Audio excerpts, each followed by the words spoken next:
Ne?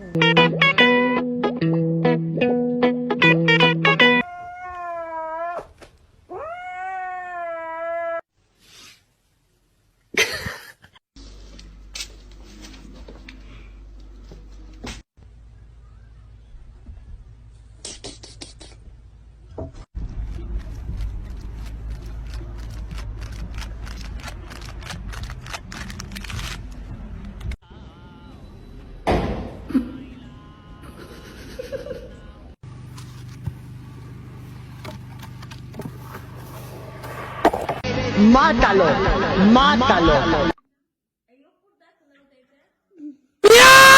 In pain.